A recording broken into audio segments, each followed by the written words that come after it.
Salut tout le monde, j'espère que vous allez bien. Donc aujourd'hui, je vous retrouve dans une vidéo Q&A, FAQ, bref, je réponds à vos questions. Ça faisait vraiment longtemps que j'avais pas fait une vidéo de genre là, puis je sais que c'est un type de vidéo que vous aimez bien parce que vous m'en demandez souvent.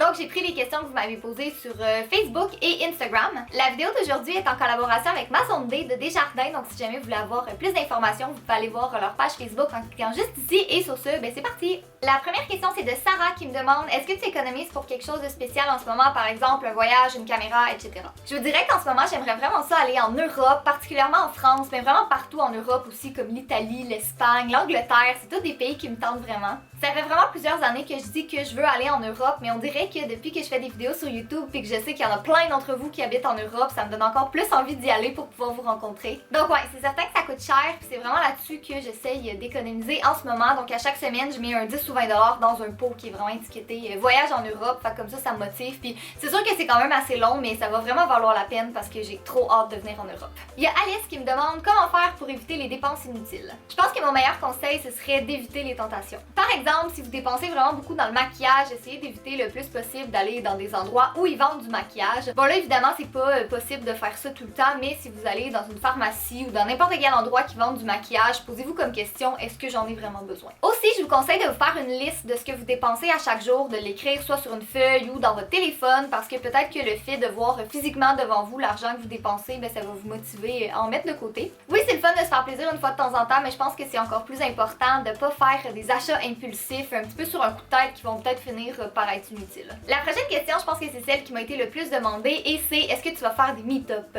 Oui, c'est sûr qu'il va y avoir des meet-up prochainement parce que j'aime trop ça vous rencontrer, puis on dirait que ça fait vraiment longtemps qu'il y a peu comme plein d'événements puis plein de meet-up où je peux rencontrer plein d'entre vous. Donc je peux rien dire officiellement parce qu'il y a rien vraiment de préparé, mais d'après moi ça va être plus cet été quand il va faire un peu plus chaud. Puis cette année, j'aimerais vraiment ça aller à d'autres endroits que Québec ou Montréal, tu sais, les classiques. Fait que vous me direz vos villes dans les commentaires, puis peut-être que je vais passer faire un petit tour cet été. Ce serait vraiment cool. Noémie veut savoir comment faire son CV quand on n'a pas d'expérience de travail. C'est certain que c'est vraiment pas facile de se trouver un premier emploi quand on n'a pas d'expérience de travail. Par contre, un CV, selon moi, c'est vraiment pas juste des expériences de travail, ça peut être des réalisations ou des accomplissements. Fait que si jamais vous êtes en processus de recherche de votre premier emploi puis que vous savez pas trop quoi mettre à l'intérieur, je vous dirais d'y aller avec des projets scolaires que vous êtes fiers ou d'autres projets sur lesquels vous avez travaillé, surtout du bénévolat. Les employeurs adorent ça. Fait que si vous avez fait quelconque expérience de bénévolat, ben mettez-le vraiment dans votre CV. Si tu pouvais faire n'importe quel métier pour une journée, qu'est-ce que tu choisirais? C'est totalement irréaliste, mais j'aimerais vraiment ça être médecin. Mes séries télé préférées, c'est tout ce qui touche au domaine médical, fait Grey's Anatomy, Private Practice, Dr House.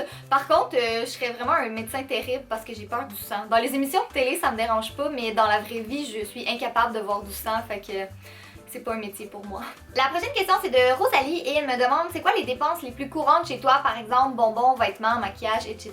Je pense que vous le savez, mais j'aime vraiment beaucoup les vêtements, probablement parce que j'adore aller magasiner, c'est mon petit plaisir coupable. Ceci dit, je me suis rendu compte que j'en avais vraiment beaucoup, donc à chaque saison, je vais faire un petit ménage de ma garde-robe, puis je vais me départir de certains vêtements, soit que je porte plus ou qui me font plus, puis je vais les donner à des associations. Parce que finalement, on n'en a pas besoin de tant que ça, on finit toujours par porter les mêmes choses, puis il y a quand même juste 7 jours dans une semaine. Sinon, ben c'est certain qu'à chaque mois, j'ai des dépenses qui reviennent tout le temps, par exemple mon cellulaire, l'épicerie, mes verres de contact, donc c'est toujours ça qui va passer en premier avant de m'acheter des vêtements. Est-ce que tu vas adopter un autre chat? Donc comme vous le savez, il y a à peu près un mois, j'ai adopté mon chat Fudge, puis je l'aime trop, puis honnêtement, si je m'écoutais, j'aurais 75 chats. Par contre, pour les prochaines années, je pense qu'il va rester tout seul, parce que depuis que j'ai un chat, je me suis rendu compte que c'était pas mal plus de coûts, de temps et de responsabilité que qu'est-ce qu'on pense. Tu sais, j'ai fait un peu des recherches sur internet, puis je me suis rendu compte qu'un chat, ça peut coûter jusqu'à 170 $ par mois, fait que c'est quand même assez cher. Ceci dit, vous connaissez mon amour infini pour ces petites bêtes-là, fait que c'est certain que j'en aurai pas juste un dans ma vie, probablement que dans quelques années, il va y avoir un petit frère, une petite sœur chaton, mais vraiment pas tout de suite.